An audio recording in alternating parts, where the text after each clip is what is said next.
نحمدہ و نصلی علی رسولہ الکریم اما بعد فاعوذ باللہ من الشیطان الرجیم بسم اللہ الرحمن الرحیم۔ معزز سامعین، ہمارے پڑوسی شہر ساہیوال میں جو کہ اب ڈویژن ہے، اس کے مضافات میں ایک قصبہ ہے جسے 66 جی ڈی کہا جاتا ہے۔ اس قصبے میں 25 جون کی شام کو ختم نبوت کانفرنس منعقد ہو رہی ہے۔ اگرچہ کانفرنسیں پورے ملک بھر میں منعقد ہوتی رہتی ہیں، علماء شرکت کرتے ہیں، عوام اس میں شرکت کر کے اپنی ختم نبوت کے ساتھ وفاداری اور محبت کا ثبوت دیتی رہتی ہے، لیکن 66 جی ڈی کو کچھ وجوہات سے ایک خصوصیت حاصل ہے۔ ایک وجہ یہ ہے کہ اس 66 جی ڈی میں قادیانیوں کا پاکستان بننے کے بعد سے بہت زیادہ رقبہ موجود ہے، اور جس پہ اوپر مسلمان کاشتکار ان کے مزارعت کرتے ہیں، ان کی زمینوں پہ ٹھیکیداری کرتے ہیں اور وہاں سے اپنا رزق کماتے ہیں۔ چونکہ پہلے وہاں پہ قادیانیوں کا اتنا ہولڈ تھا، اتنا اثر و رسوخ تھا کہ ان لوگوں کے پاس علماء کرام کو پہنچنے ہی نہیں دیا جاتا تھا اور ختم نبوت کی بات نہیں کرنے دی جاتی تھی۔ لیکن بہرکیف وہاں کے اہل ایمان کافی عرصے سے اس معاملے میں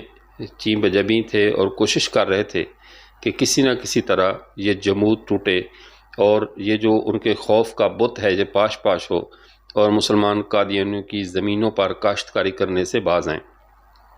یہ سلسلہ کافی عرصہ چلتا رہا، کوششیں ہوتی رہیں، لیکن بہرکیف کافی عرصہ ان کوششوں کو کوئی پذیرائی نہ مل سکی۔ لیکن وہاں کے غریب مسلمان، چونکہ ایک تو غربت بھی تھی، کچھ لوگوں کا روزگار بھی انہی زمینوں سے وابستہ تھا،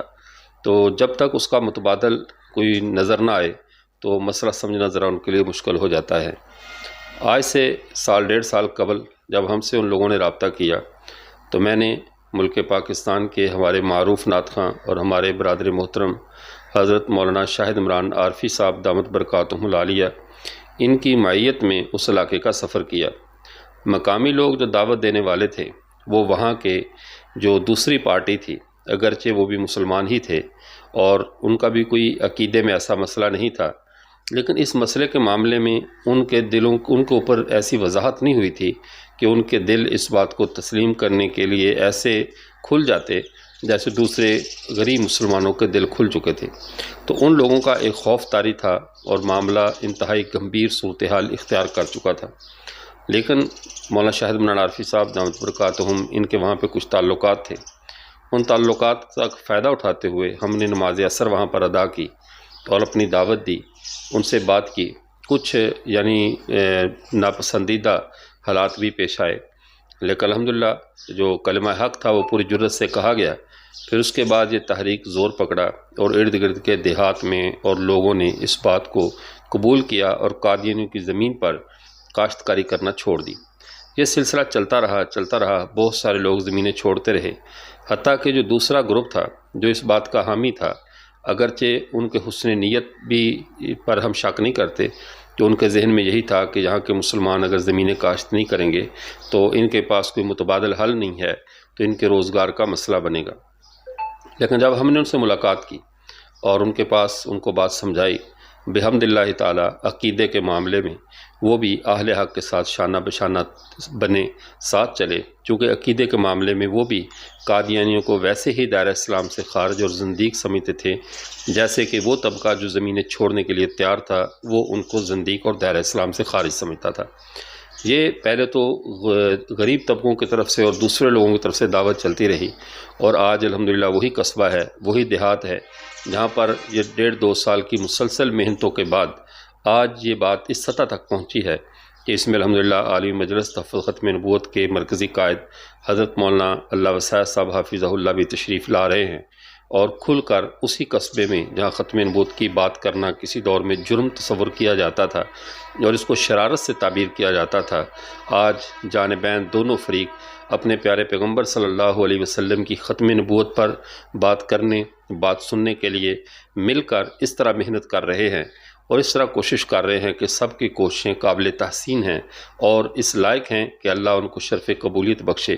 دونوں طبقے سے مراد یہ کوئی غیر مسلموں کے طبقے نہیں، بلکہ مسلمانوں کے ایک ہی خاندان کے وہ افراد تھے جو کچھ غلط فہمی کا شکار تھے، کچھ پر یہ حقیقت پہلے کھل گئی اور کچھ پر بعد میں کھلی، لیکن دونوں عند اللہ معجور ہیں کہ ان پر جب حقیقت کھل گئی تو جن جن لوگوں نے اس پر لبیک کہا اور قادیانی سے اپنے تعلقات منقطع کیے اور زمینوں کو چھوڑا، وہ ہمارے سر کا تاج ہیں، ہمارے لیے قابل احترام ہیں۔ تو یہ کانفرنس اس اعتبار سے اس علاقے میں یہ پہلی کانفرنس ہے کہ جب عالمی مجلس تحفظ ختم نبوت کے مرکزی رہنما بھی تشریف لا رہے ہیں اور کھل کر پیارے پیغمبر کی ختم نبوت کو بیان کیا جائے گا۔ قادیانیت کا وہاں پر روب کا جو ایک جمود طاری تھا، بت طاری تھا، وہ ٹوٹ چکا ہے اور اب گلی گلی میں پیغمبر کی ختم نبوت کی آواز بلند ہو رہی ہے۔ تو اس عظیم پروگرام میں ساہیوال اور اس کے نواحات، مضافات یا جہاں جہاں کے لوگ بھی اس کانفرنس میں پہنچ سکیں، انہیں ضرور پہنچنا چاہیے کہ یہ اس سرزمین پر آپ کلمہ حق بلند کرنے جا رہے ہیں،